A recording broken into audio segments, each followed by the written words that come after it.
Mettez pause, cherchez vous-même la solution avant de regarder la correction. Bonne vidéo. Pour l'exercice 147, on nous dit une factorisation de x au cube moins 1 est x moins 1 multiplié par q de x avec q de x égale a. On nous fait plusieurs propositions de réponse. Donc une première méthode serait de remplacer tour à tour q de x par chacune de ces expressions et de développer à chaque fois pour voir quel développement donnerait x au cube moins 1. Ce qui s'annonce assez long, surtout si vous finissez par la bonne réponse. Sinon, il existe plusieurs autres méthodes et nous ici, la méthode qu'on va utiliser est celle qui consiste à résoudre des équations pour trouver q de x. Première étape, on se souvient que quand on multiplie x puissance n par x puissance p, ça fait x puissance n plus p, c'est-à-dire que les puissances de x s'additionnent.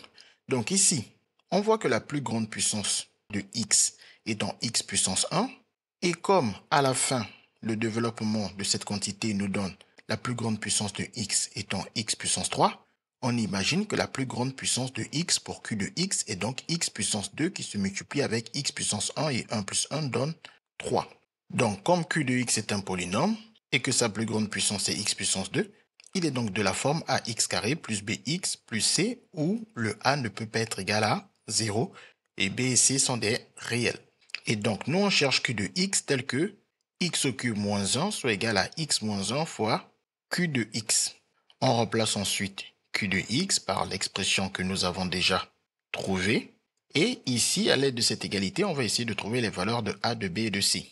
En réalité, la valeur de a est assez rapide à trouver.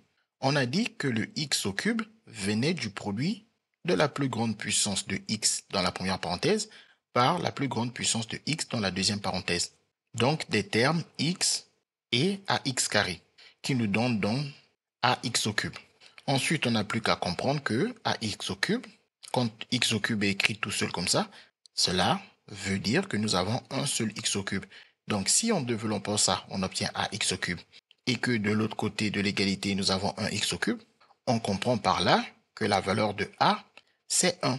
On peut faire la même analyse avec la partie des constantes, qui en réalité représente la plus petite puissance de x, bien évidemment positive, car x puissance 0, ça vaut 1, qui multiplie les constantes.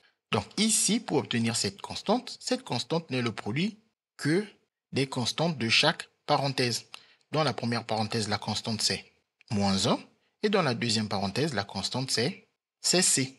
Et avant l'égalité, la constante ici c'est moins 1. Et comme on doit avoir égalité entre les constantes, on doit donc avoir que moins 1 est égal à moins c. Puis on divise de deux côtés de l'égalité par le coefficient de c, à savoir moins 1. Moins 1 sur moins 1, ça nous fait 1c, mais 1c, on va juste l'écrire c. Et de l'autre côté, moins 1 divisé par moins 1, ça fait 1. Ce qui permet donc de dire que c vaut 1. Donc, on trouve rapidement le a et le c. Puis on remplace a par sa valeur 1 et c par sa valeur plus 1. Et on se retrouve maintenant à chercher b tel que cette égalité est vraie. Bien évidemment, 1x carré, on peut juste écrire x carré. Donc, on va développer maintenant ici pour voir où est-ce que ce b apparaît dans la forme développée de ce produit. Pour développer, on commence par distribuer le x à chacun des termes de la deuxième parenthèse. X multiplie x puissance 2, ce qui donne x puissance 3. X multiplie le plus bx, ce qui donne plus bx carré. X multiplie le plus 1, ce qui donne plus 1x, qu'on peut juste écrire x. Ensuite, on distribue le moins 1 à chacun des termes de la deuxième parenthèse. Moins 1 fois x carré donne moins 1x carré. Et moins 1 fois plus bx donne moins 1bx. Et moins 1 fois plus 1 donne moins 1. Et bien évidemment, quand on a moins 1x carré, le 1, on peut ne pas l'écrire. Pareil, quand on a 1b, on peut ne pas écrire le 1. Ensuite, on va regrouper les termes qui ont la même puissance de x au cube étant tout seul, il n'est regroupé avec aucun autre terme. Les termes en x carré, on en a deux, on les regroupe. Et ensuite, les termes en x, on en a aussi deux, on va les regrouper. Et ensuite, il ne reste que la constante moins 1 qu'on écrit à la fin. Et maintenant ici, on voit que on peut factoriser par x carré. On avait enlevé le 1 du 1x carré, mais c'est bien de se souvenir qu'il est là lorsqu'on va factoriser par x carré. En factorisant par x carré, le premier terme nous laisse le b et le deuxième terme nous laisse le 1 et avec le symbole opératoire moins, ça nous fait b moins 1. De même ici, on a juste écrit x, mais on se souvient qu'on pouvait écrire 1x et quand on va factoriser par x, cela nous permet de dire qu'on obtient 1 moins b facteur de x. Ensuite, on doit faire la comparaison avec l'expression de gauche. On doit réaliser le fait que si il n'y a pas de x carré, c'est parce que nous avons 0x carré. De même, s'il n'y a pas de terme en x, c'est parce que nous avons 0x. Et on peut remarquer que pour le x au cube, on a bel et bien la même quantité de x au cube et que pour la constante, nous avons bel et bien la même constante, moins 1. On n'a plus qu'à égaliser les coefficients de x carré ainsi que les coefficients de x. Pour cela, on utilise le fait que deux polynômes dans l'ensemble des nombres réels ou même dans l'ensemble des nombres complexes sont égaux si et seulement si ils ont les mêmes coefficients.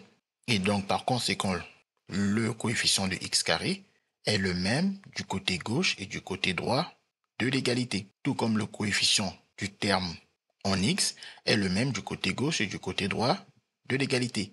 Bien évidemment, on applique ce résultat uniquement lorsque nous avons développé et réduit les deux expressions polynomiales. Donc, par identification de deux polynômes, le coefficient de x carré, b-1, est égal au coefficient de x carré du côté gauche, c'est-à-dire 0. De même que le coefficient 1 moins b de x est égal au coefficient de x du côté gauche, c'est-à-dire 0. Ce qui dans les deux cas nous permet de dire que b est égal à 1. En faisant passer le moins 1 de l'autre côté, on obtient plus 1, ou en faisant passer le moins b de l'autre côté, on obtient plus b. Mais dans les deux cas, b égale à 1. On vient ensuite remplacer les valeurs de a, b, c dans l'expression de q, ce qui nous donne a remplacé par 1, b remplacé par 1 et c remplacé par 1, et on obtient 1x carré plus 1x plus 1. Mais comme on peut ne pas écrire ces 1, on obtient juste q de x égale à x carré plus x plus 1. Puis on va regarder parmi les réponses proposées pour voir que la bonne réponse est la réponse A. CQFD, ce qu'il fallait découvrir. Les mathématiques, ce n'est pas juste la mémorisation de l'application de cours. Ça nous aide à comprendre le monde qui nous entoure et à prendre des décisions.